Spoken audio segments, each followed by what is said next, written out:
og kvöld. Her og i røver. Det som høyre og suttja. Dette her. Vi kjenner hva nå. Nå er vi etter her. Og i kvöld så færer vi til Dømmerbøysene etter. Vi tror kommet ut mot enden av Dømmerbøysene. Og vi færer til 16. kapittel og i kvöld. Eller byrja i 16. kapittel. Herre, vi takkar deg for at du høver. Du gjør oss til å bo av 2 år. Vi takkar deg for Gamla testamentet som er så nekva lære oss, Herre. Her var så at vi lever under en nødt som sattmåla.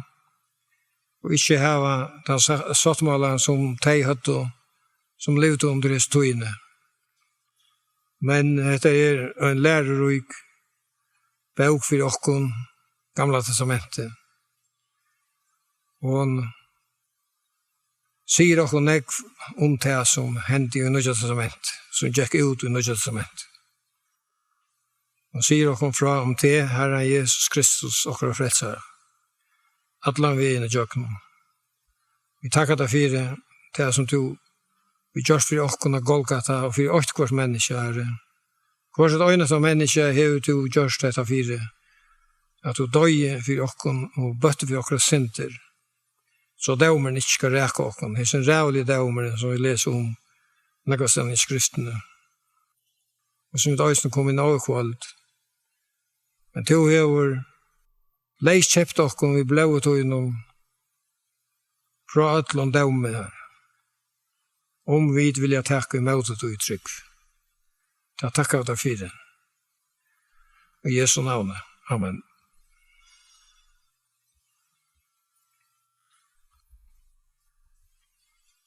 Og i Dømmerbøkene 16. kapittel her leser vi om en mann som er Mika. Og overskriften er at han gjør seg en avgoda mynd. Han bor jo i Efraimsfjöllum. Vi skal være til 15. vers, og lese i Dømmerbøkene 16. kapittel fra vers 5. Her som er vår Mika hei godshus, og han la gjøre seg lydkistel og husgotar, og vugget i en sånn til prest til seg. At han må være ungen konger i Israel, øyne hvor gjør det til, og jeg liste. Det her er egentlig alvarsamt som henter i enden av Dømmerbøkene. Det er ikke at landet ligger lovløs. Det er ungen dømmere. Her stender ungen konger. Her er ungen som ræver, øyne hvor gjør som hun lister. Det vil si at lovløse har ikke iver. Og det er lovløse teker iver om det en landet, ta seg en rittla til. Det er ungen lov retter i mor. Og hvor kan gjøre som han vil. Så gale var det blivet til Israels folk, som hei ser så nek av Guds versk, og ikke fremman undan. Det gikk så kjøtt nere bakka. Da hei det ventet seg bort fra Gud. Da sen så vi er så lesa resten av kapitlet. Nå var i Betlehem i Jota ungur mævur, han var levittur, og en av dem som hørte høyma i at Jota og boi her som fremmad. Her som mævur fær ur bojesøgnen, Betlehem i Jota, og atle finna seg okkur annan steg av byggva. Av fersøgnen kom han til Efraimsfjöll, til hus Mika. Mika spurte han, hva han kjem du? Han svarer, jeg er levittur ur Betlehem og Jota, og jeg er nå affær til å vite om jeg finner mer okkur annet sted av bygva. Ta seg Mika ved ham, kom, og vær så mer, og vær feir og prester så mer. Jeg skal lete deg få 20 sekler av silvere, og mare, og halda deg ved klær og kost. Han førte inn til honom, levitteren jotta i å være til mannen, og hvis unge mer var honom som øyne hans egn og sonen. Mika vugte så levitten, og hin unge mævren var prester til honom, og var verande i huset Mika. Ta seg Mika, nu vet jeg at Herren for å gjøre vel ved meg, vet jeg at jeg har finnet levittel prest. Jeg tror ikke jeg vet nekka som øysene har vært, og akkurat tog, og har vært oppkjønn alten her, og i såkallet kristendom. At man har blandat kristendom og skøyva lære skjerman, og alt så blivna vastor, og tog det øyla ringt seg mennesken å komme til klare ut og finne veien, som vi sutja i Bibelen. Vi sutja heter øysene her, i Dømrabøysene, og ærastan i Bibelen, i Gamla testament.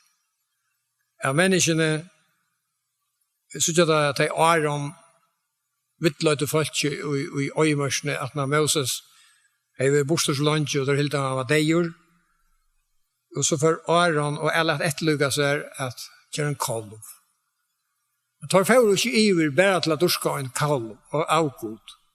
Men han sier, nu høgt for Herren. Han blandet i Herren og Poit, han som løtte ut av Egyptaland.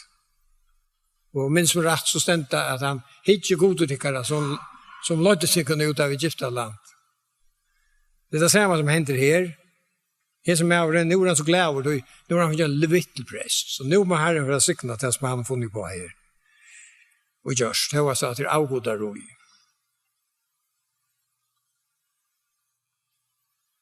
Han visste jo også ikke noe nek om hva Mosle sier. Det var ikke ordan bare til at det var en levittel. Levittene var kallet i utlån av kvart særstakt.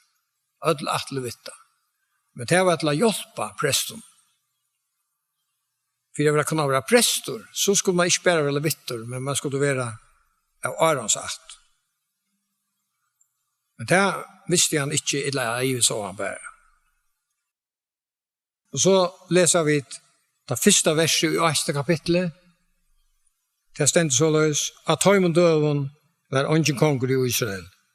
Og at Tøymon døven løyta i 18-19 seg etter arvalote. At byggvoi tog inntil ta hadde tar unga arvalo finnes i middelen etter Israels. Det stadigvæk her ungen konger, og her gjør det som de vilja. Og da nyttar her ikke finnes noe byggvoi, og tar for seg løyta. Og jeg skal lese noen vers her. Det første versen av 18. kapitlet. Da nyttar valgte ta 5 menn av 8 søyne, djarvar menn ur Sjåra og Estahol, og sendte der ut av kanna og rannsaka landet. Tar skjøtte vi tar, fær og rannsaka landet. Tar kom og ta til Efraims fjøll, til hus Mika og gisto her og en natt. Tar kom og tatt av hus Mika. Kjente der malig av henne unga mannen og levitten om. Tar hilde ta av en og fører til hans herre, og spurte han, hvor er bort til her? Hva hest du er her, og hvordan hever du det her? Han svarer jeg, te og te hever Mika gjort ved meg, han vil løye meg til prest, sa seg. Ta satt der vi han, gaue, spyr god for oss, så vi kan få vite om feriene vi gjør for etnast. Presten svarer i Tøymon, færdig fri, Herren vætjer iver ferdigere. Og jeg ser her mennene tar for oss og ujere, og tar kanna av landet her og en bois mot Lais. Og tar skjøtt at det var godt av era. Tar for oss og høymater til her som hadde bo, og til sine brøver her. Og satt fra hvordan landet så ut, og så var det 600 manns sendret sted til Tekalandet var velvåpnet her. Og affære torra kom der fram vid av Mika. Vi skal lese så 14. vers i 18. kapitlet. Hine 5 mennene vi hadde vært i Kanalaes land, tog ut til åra og satt over brødskynar. Vidda dit at i husen her løykjerstel og husgotar og utskårende mynd, vi stoppet og stappet under, så må de då sutja hva de då gjør. Tar hilde så av enom, og får du inn her, og tåsa vi henta presten, og så teka der alt, teka goden, og alt det som tilhørte, og ivetala og sier vi presten, kom heldur vi og vi prestur ikke okkun, det er bedre du var prestur for å høyla alt, innan vi er her bare ikke øyne mann. Og tar for oss sted, og mauren kom så at han Adam, vi nøkron av sønnefolken her, da var nærmest som var rundt om han, men han sa på en av veien at her gjør det stånd. Det var 600 våpna i menn, og han sa at han var, da minne mauren her, så han gjør det til så kløkt det var, han vende vi etter for høy. Og spalt så er vi som prest og alle som er avgoder. Så gjennom ført høyre sted, og tar tåk etter landet, tar bosett oss her, og laes, og kallar av bojen for dam, etter attafærs undan. Og 3. og 1. vers, og i 18. kapitlet, her leser vi dette. Her sett og da nittar opp henne utskårne myndene, og Jonathan, son og Gershom, son Moses, og etterkommer hans av våre prester så 18-19. Lykka til den der folk i landen om, var flott bostur i utleggt. Hina utskårne myndene og Mika i Josh ser, hadde du standande tjasar, alle tatt i husgods, var i silo. Det er ekvelige dærpost og tungt å lese. At det virkelig var så gærlig her, noe få atterlig, at han og at Moses, den store godsmæren er vi i Middeldøra. Nå er det hans akt som drøver avgått at du skal roi. Borster fra Herren.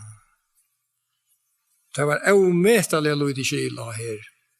Det er så vi så av sjølven endan dømer av bøvelsene. Som vi kommer nå til. Den 9. kapitlen er rævlig å lese. Iveskriften er skjemtargjeren i Gibia. Her er vi lovløse, fullkomelig at ikke i hverandre. Og Israelsmenn tudja seg lykke ytla som ter attenar, som Herren er ikke utfyrt om, på grunn av at de bør så løsert. Nå er det jødaner og Israelsmenn, da var det fallner nyer ui hetta sama vi synd og siløse av ringas og slæ.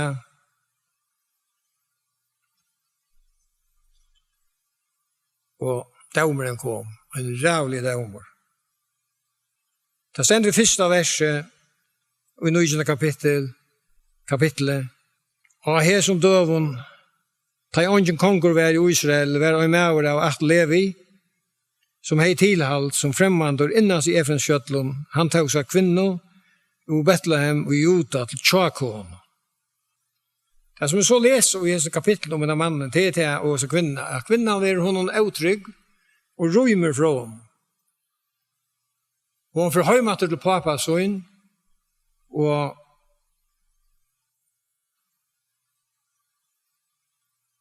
så gengat det nekre måneder, så for mæveren til Betlehem, og røyna uttalene kom til. Og han kommer her, og til lukka sånn at uttale kona å komme til sønn. Og versfæren er øyla bløyer enn av mannen, leser vi, og han blir vi å få henne utsette for å sted. Han er så glad over at vi er sånn her, han vil mest mye av han via natt. Han uttaler han for et fyr, ikke for å sted det. Og så i morgenen, så nå atlan affæra, som han pleier, og hin uttaler han atter til, ikke affæra. Han fyr så ikke, og sett seg nye at drekka, så gonger fyrra parstren, og så atler han seg sted, og så begynner hin atter å snakke om at nå blir mot kvalitet, men ta vilan ikke lærte seg i uttale atter.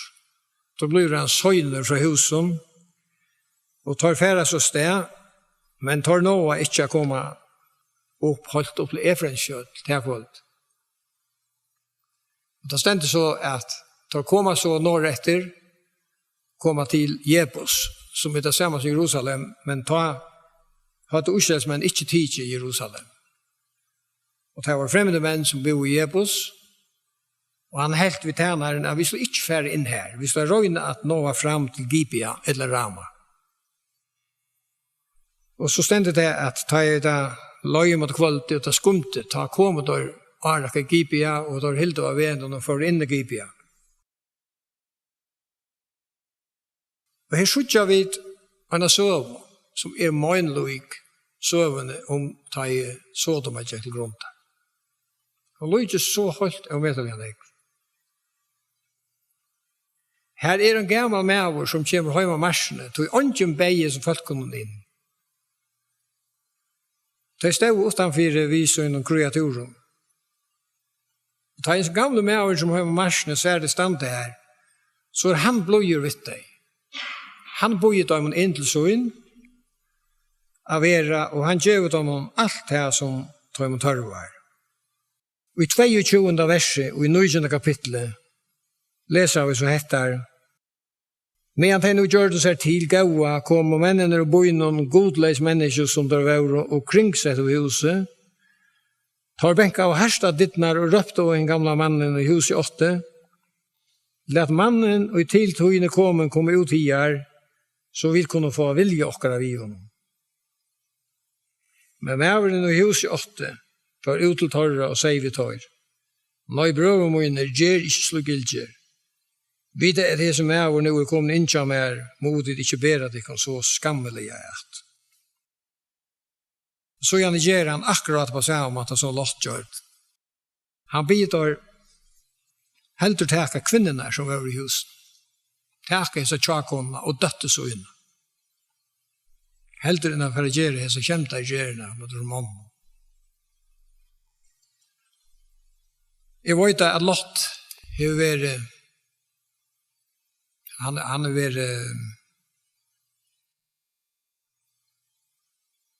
det har haft ett Lott. Jag säger att utanför skolan att Lott var en rävlig med som gör det efter. Och samma visst är rätt så kan man ta samma sig om hända mannen. Det var rävligt han gjort. Men jag hade inte utan så som domare i det som honom. Jag tycker tog att bära för Lott och för hända mannen. Det var så rävligt ting som tar över inte över vän vi. Att det är livet som blir först i Gibea. Och vi kan samma lukna att akkurat vi följer i det. Att vi som minnast en trusjår efter tøyene. Vi kjenner ikke tøyene efter. Slukt som her helt til å være ræveligt da jeg var unger. Det her standet det nå for svære og myndeløkene sommer av okra myndeløkene takk underforstående. Bort og i møte skriftene, ikke bare med møtesløv, men også i møte nødvendig læreren til Paulus og apostelen. Men jeg vet ikke, hadde enda så allukket vi at det var kvinnerne, eller det var bare enn den her konan tjånen som vi tidsen. Og det stendte at det lov og tjåene, og for ytla vi igjen i alle nattene, og da morgenen kom, da var hun deg, og la deg utenfor.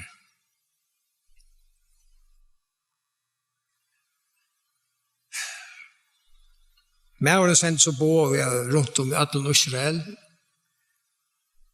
og hvis vi ikke leser om mer her, jeg blir omtalet det som fører frem her, ikke ordentlig røyer i hvordan det skal skiljes alt, men han fikk bo ut til alle rettene, hvordan rævlig tar det bo seg ekt og Gibea. Og Israelsmenn, det stender at tar tog etter her vi ekvelig alvarslige. Vi får vidt i 20. kapittel. Jeg skal lese 3 vers, 20. kapittel. Ta helt og alle Israels menn av sted, og alle samkomman lykke ur dan til Beersheba.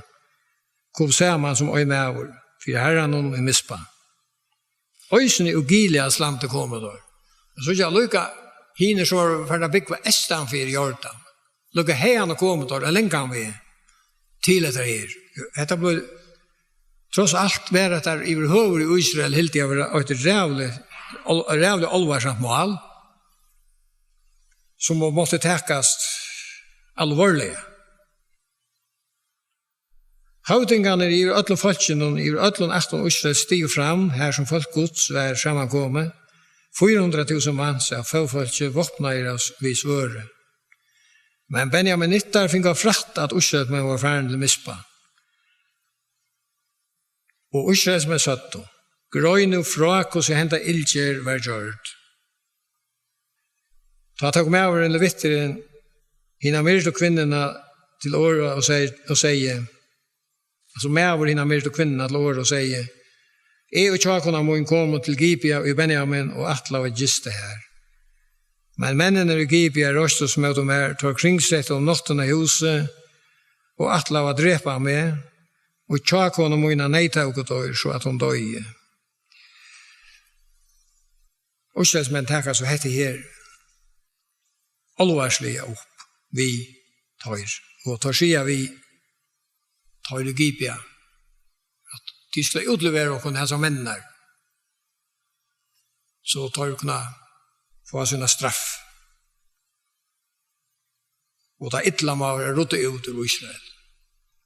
Og hender hette her at ikke bare bojer en Gibia, men öll 8 Benjamins røysest og sier nøy. Tar stilla seg og på søgjene av hessen ilgermannen og forsværa dør, og sier lovløse vær ui hattene.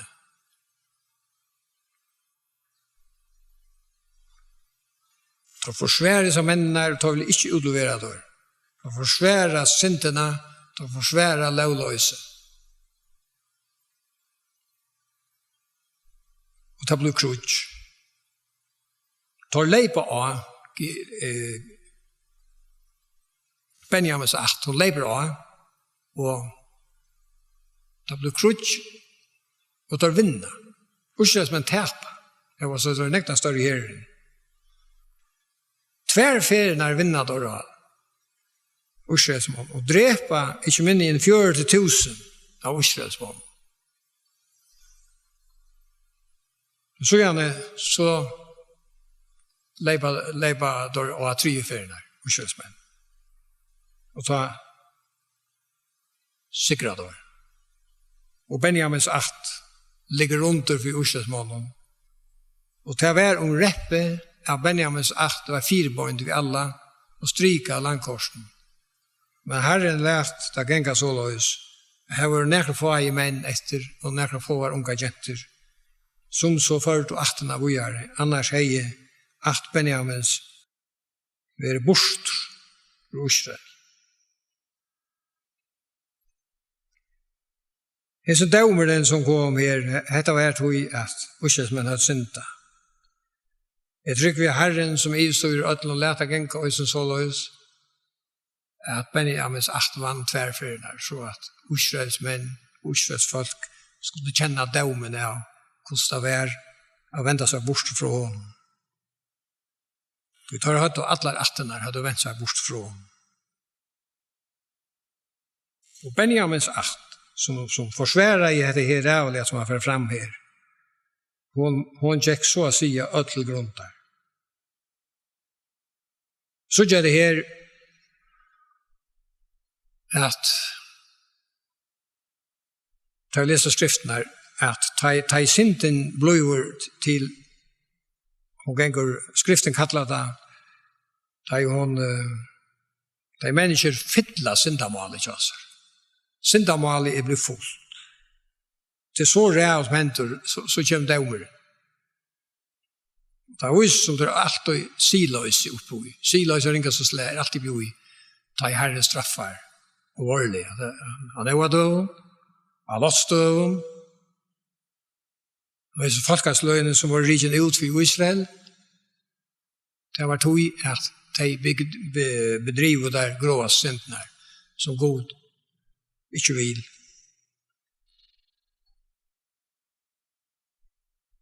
Og nå er det Israel kjølt, Benjamins 8, som bedrøyver det her, og det kommer rævlig dømmer. det är inte bara hettar av Benjamins 8 grundar här, men det som vi kommer till nu, tar vi kommer till första samhällsböv, så såg vi att det kom en öjlig dömor i allt hos Israels, i atterna, prestaatterna, hos Eli, det gick till grundar, och Arsten blev tidsen ur tabernaklen, og tar for krutsch vi igjen, og listan for stav igjen, men så kom han atter, men ångade blev alt atter som det er. Arsten var ångade atter tabernaklen, dette som god hei sett av stål. Så jeg vi til fergen Ursel Søvo, at Herren nøye så inn i og lykka av sikna i Ursel stadvek.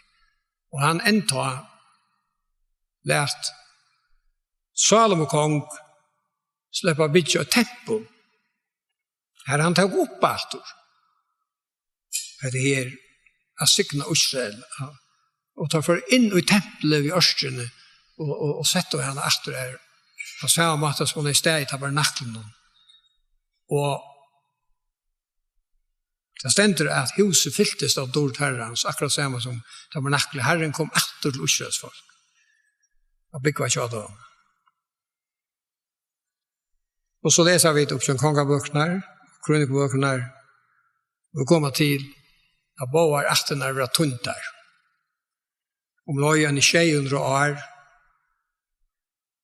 Arne Kristus, så tåga så är det nu, och några rujt i Israel, och några far att han har, 102 kvarter, ta tåg, Babylons konkor, och förde Juda bort.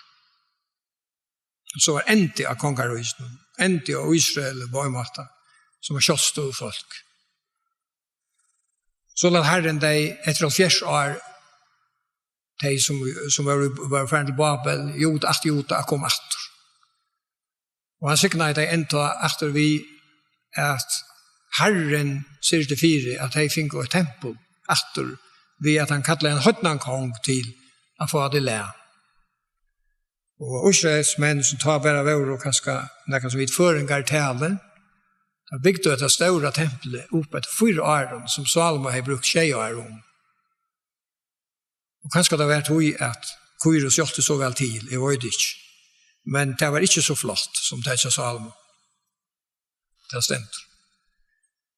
Så Jinko etter 400 år, eller mer enn 400 år,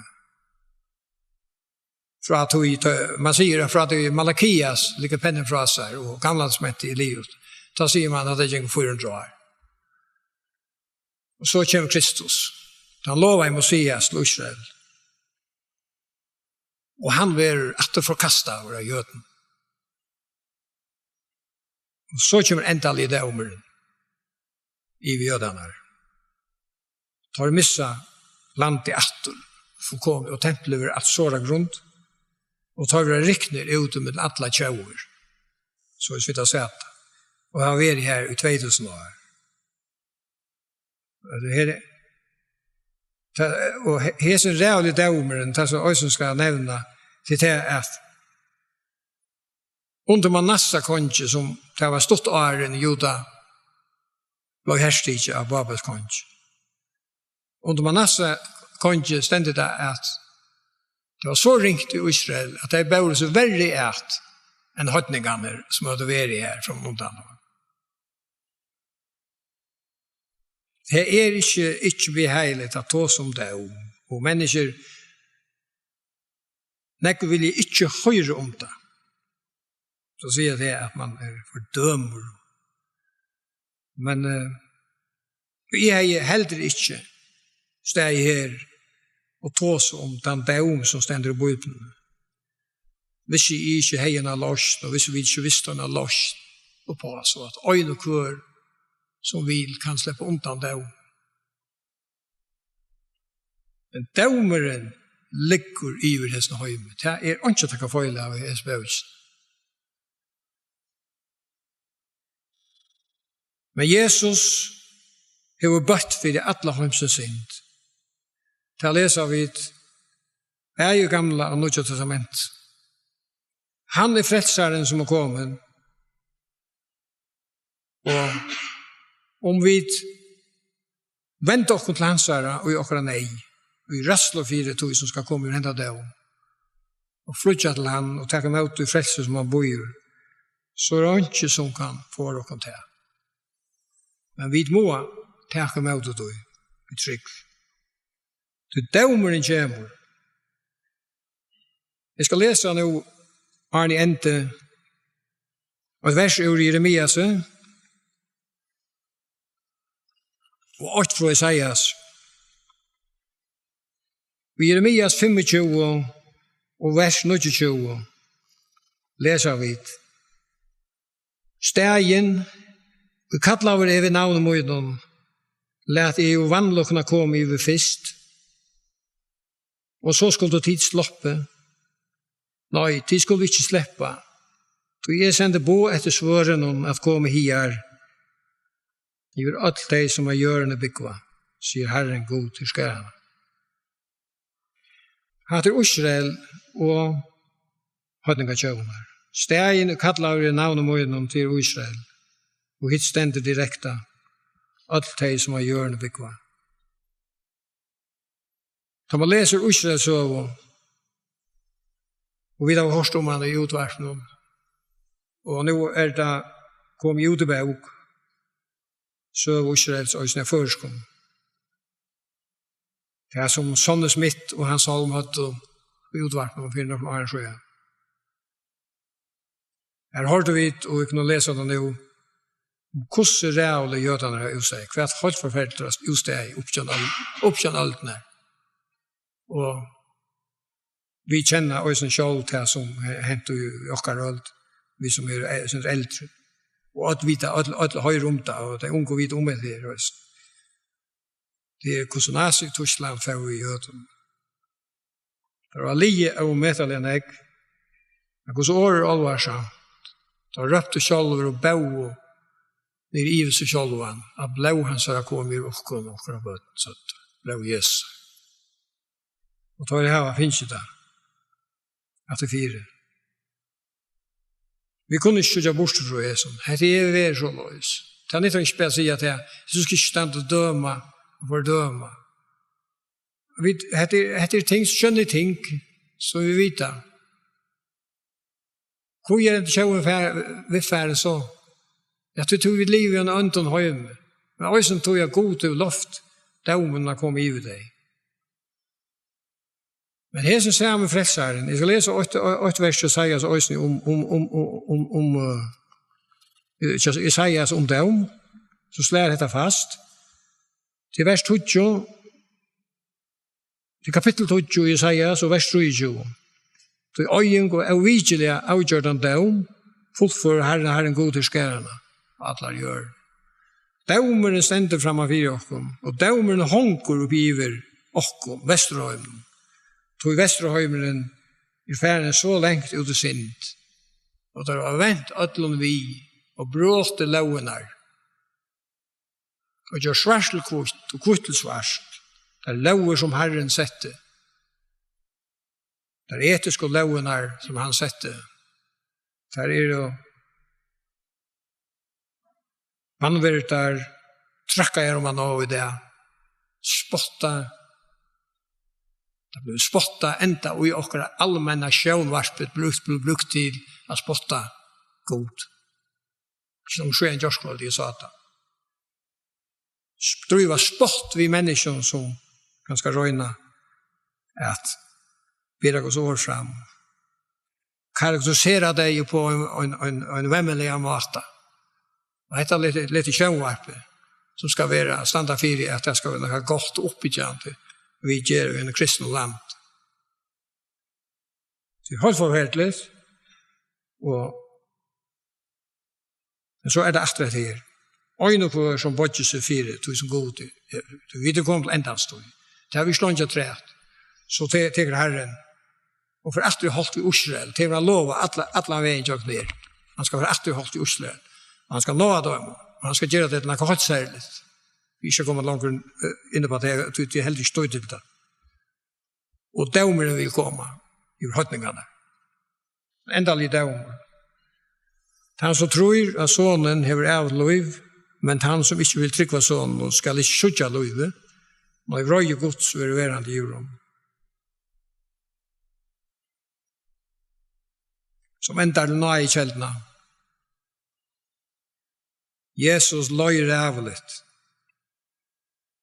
Da Jesus røpte av krossen om god moin, hvor jeg stod ferden framar, ta var han sånn nyer ut av myrskast og døype som synden volder menneskene ferden i roi. Da er vågnløse, ringer seg rundt om en sal. Alt dette er Jesus fer i jøknen.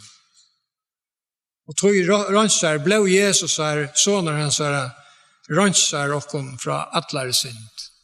Okken, sier han. Okken som tryggva. Ikke har en sterska trygg, men som mottaka hette her. Vi trygg. Vi møtet og vi ikke kvart fra okken. Og det er en signal sitt år. For så dør var avskilt. Amen. Så skal det enda løtna vi har sinja nummer 25.